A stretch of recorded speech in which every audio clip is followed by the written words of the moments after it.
Welcome to Beekeeping Today Podcast Shorts, your quick dive into the latest buzz in beekeeping. In 20 minutes or less, we'll bring you one important story, keeping you informed and up to date. No fluff, no fillers, just the news you need. Brought to you by Betterbee, your partners in better beekeeping. Hey everybody, welcome to this Beekeeping Today podcast short on Varroa Treatments. This is a multi-part series covering the different treatment options available to combat this honeybee pest. Each short in the series will cover one specific treatment option. For the series, we've invited Dr. David Peck from Betterbee to join us. In this short, we'll be discussing Amitraz, or otherwise known in the trade as Apivar. Hey Becky, hey David. Hey Jeff. Hey, Jeff. Hey, Becky. Thanks for having me back. It's so much fun to talk pesticides with you two.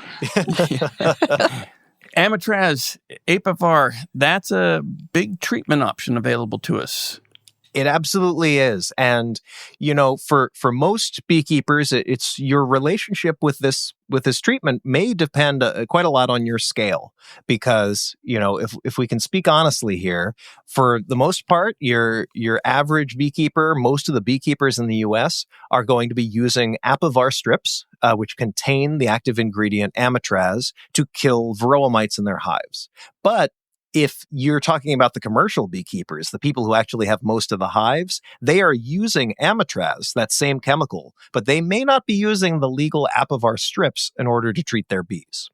So we've got a lot of folks who are using this same molecule, but they're not all necessarily using the legal, approved, controlled, manufactured product, which is what we're going to really try to be focusing on today. But I think we're going to have to talk about both sides of that because it does have, you know, what one set of beekeepers is doing can have an effect on what the other ones are able to do. Well, let me ask real quick before we get too far down that, just so we can make a distinction. Yep.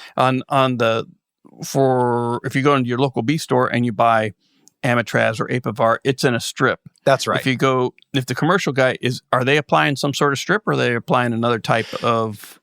Is there another modality of treatment? Yeah. So there are two legal ways that I can apply Amitraz to my bees, and they're both made by the same manufacturer. I can use Apivar, or I can use a product called Amiflex. The Apivar is a plastic strip that has been impregnated with these molecules that kill mites.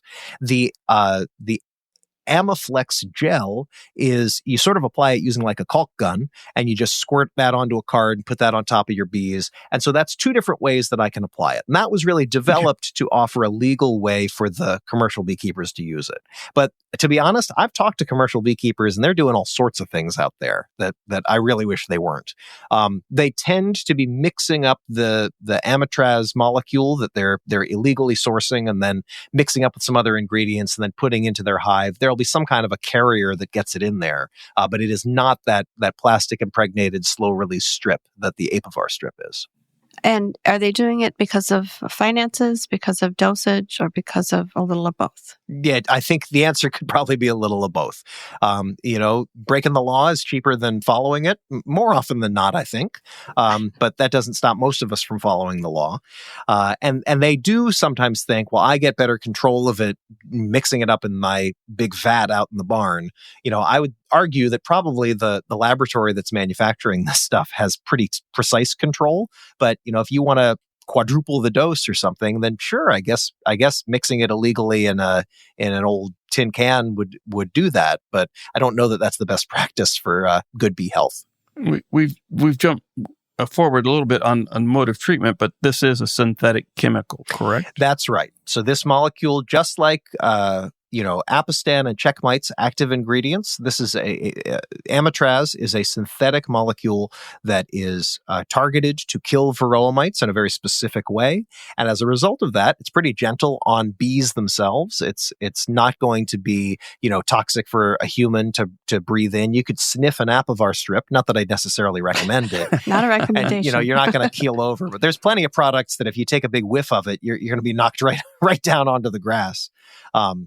It's kinder, gentler in some ways, but very harshly targeted for the Varroa, as long as the way that molecule is created in the laboratory is going to actually hit the Varroa mite where it hurts, as long as the mites don't have any resistance to that molecule coming in and killing them. Now, David, if you're going to use Amitraz, do you have to get a special pesticide applicator Yes, approval you do. certification? Yeah, the way that was approved in the U.S., they were able to get it approved quickly and sort of efficiently, but because of that, you need to be a certified pesticide applicator in order to use it. So if you've got a great big beekeeping operation and you want to, start doing things legally, you could shift in that direction. And plenty of folks have, but for the most part, the average backyard beekeeper is not going to pay to take 16 hours of classes and pay $1,000 fee or whatever it costs to get that pesticide applicator license. So no, we are, us humble mortals are limited for the most part to our Apivar strips. So David or Becky, how does the Amitraz work? Is it ingested? Is it absorbed? How does it affect the Varroa mite? So the mechanism of action is actually really interesting. It's actually binding to part of the mite's nervous system, and it doesn't kill them directly. It paralyzes them. And so these mites are getting sort of paralyzed by their nervous system getting too stimulated, and then they fall off the bees and then wind up starving to death on the bottom of the hive or getting chewed on by a bee who catches them when they're sort of indisposed. And Becky, you actually have expertise in the way this actually works. These are octopamine agonists, right? If we start digging back, I've got a PhD dissertation that does talk about octopamine, because I looked at octopamine immunoreactive neurons in the honeybee brain. Excellent. And that with them being activated when honeybees were doing hygienic behavior. Cool. But the advantage here, of course, is that bees and mites both have these octopamine receptors, but they're different. And so it's not like the bees are sniffing their Amitraz strips and then winding up, hyperactive, paralyzed, and falling to the ground. It's the molecule targets the mite receptor, but it doesn't have that same negative effect on the bee's receptor. It sounds like a hard night of partying for the Varroa who don't actually recover from it. So. Right. So the Amitraz basically knocks the mite off the bee, and they fall to their death, or they fall and eventually die. What are some of the pros and cons of using this? Why would a beekeeper want to select the Amitraz or Apivar as a synthetic chemical in their beehive? So Apivar has, no meaningful, I'll say, temperature restrictions. A beekeeper is unlikely, unless they're in a really extreme climate, to be in a situation where it's too hot or too cold to put this onto the hive. It is, when it kills the mites, very effective at doing so. And it's very gentle on the bees. It's very, it doesn't get soaked up into the comb because it isn't wax soluble. And so you don't wind up getting this, the active ingredients soaked up into the wax, so that it's then going to expose the bees and the mites to low levels of it for a long time. In fact, the Amitraz molecule breaks down pretty quickly inside of the hive. So it ceases to be Amitraz only after a pretty short time being out and about and circulating. And that means that you're not going to be building up these residues of it, which is pretty handy. When is it applied? So importantly, you cannot apply this when you have honey supers in place. And so you've got to use this typically in the spring before you're putting your supers on, or in the fall after you've taken your supers off. For those of us that essentially, put the supers on in late spring and take them off in late summer or early fall. Of course, the removal of the Apivar strips does not, necessarily mean the end of your Apivar treatment, because this is a long-term treatment, and then there's a withdrawal period after you take the strips out of the hive that you also have to respect. So if I say put these things into my hive in the spring and the bees are all running around, the Amitraz molecules are getting from the strips onto the bees, from the bees onto the mites, killing the mites, and then doing a good job, I leave those strips into the hive for a period of between 42 and 56 days, right? Nearly 2 months of treatment. But then once I pull the plastic strips out, I am not allowed to put my supers onto the hive for an additional 14 days, another 2 weeks after that treatment has been removed, just to make sure that it's all been totally purged from the hive, and there's little to no risk of anything getting up into the honey that a human could then be exposed to. So a lot of folks find that even if they'd like to use this in the spring, unless they're going out when there's still snow on the ground, they might not be able to get it in and then out before they've got to put the supers on for the spring honey flow. And that's why most beekeepers find themselves using this in late summer and in the fall. Right after they pull the supers. Right. Now, that's, of course, true for a honey production hive. If you're a beekeeper who's also got a couple of nukes on the side, if you've got an observation hive that you're maintaining for a local school, has kids coming and looking at it every day, if those hives aren't making honey that a human is going to consume, you can use Apivar anytime throughout the year. So here at Betterbee, when we make overwintered nukes, we will make the nukes in the middle of the summer, and then we've just got to keep them small but healthy to get all the way through to the next spring, so somebody can, buy them and then start off a big colony from them. We absolutely use Apivar in our hives in the middle of the summer while the honey flow is on, because we know that none of that honey is ever going to be consumed by a human being. I think it's important to note that you've mentioned, but just to say this is gentle enough to put in a 5-frame nuke, because there are treatments out there that you cannot use on 5 frames of bees. That's exactly this right. This is something you can do in 5 frames. Right. Or hives of a different shape. The way the label is written, you put in one strip for every 5 frames of bees, but that means that you've got pretty flexible opportunity. If you've got a top bar hive or a hive that is a very non-standard shape, there's still dosage instructions that you can follow that will allow you to use this, which is not true of something that maybe forms a gas inside the hive and needs the hive to be a particular size and volume for it to function correctly. And not really hurt the bees. Exactly. Let's talk real quick on the downside of Amitraz. And this is something we've discussed with other treatments in this series, Varroa resistance to the active ingredient. That's right. Unfortunately, Amitraz sort of was celebrated in the same way that Apistan and Checkmite were, that we had this great synthetic miticide. It was gentle on the bees. It killed the mites really effectively. But over the last, few years, or more than few, at least a decade, there have been slow but sure increases in folks reporting that their Apivar strips just don't seem to be killing as many mites as they used to. And to be honest, that's less beekeepers with a couple of hives in the backyard using these strips. It's more the commercial beekeepers who are using the illegal stuff. But they're still finding that using this active ingredient, this Amitraz molecule, just wasn't having the same effect that it used to. And so there's been a lot of really good research done on exactly what's happening and exactly what the consequences are for bees and beekeeping. And the 2024 to 2025 mass bee die-off that was reported and then studied by the USDA, one of the main findings that they came forward with was a lot of the bees that seemed to be dying seemed to have higher levels of the genes in their mites that indicate resistance to Amitraz. So they found these dead mites, they tested them, they ground them up and looked at their DNA, and they found gene markers that are at least associated with those mites being more resistant to Amitraz. And what we found is that the more operations that you look at, especially big commercial operations where we know the beekeepers are using an awful lot of Amitraz-based pesticide to keep their mites under control, we find that they're seeing higher and higher and higher levels of those genes for resistance. And they're reporting lower and lower and lower effectiveness of Amitraz-based pesticides. And so unfortunately, that means that even if they aren't using the Apivar strip, if they're using the same molecule, it means that there is a risk that there's just more mites in the world that are resistant to Apivar. And we experienced that here at Betterbee. We were doing an experiment a year or two ago, and we were using Apivar to keep the mite levels low so that the mites didn't interrupt the experiment. And then lo and behold, we did a mite check just to make sure, and the mites were sky high. And it was because those particular mites happened to have a sort of a large number of individuals with this Amitraz resistance trait.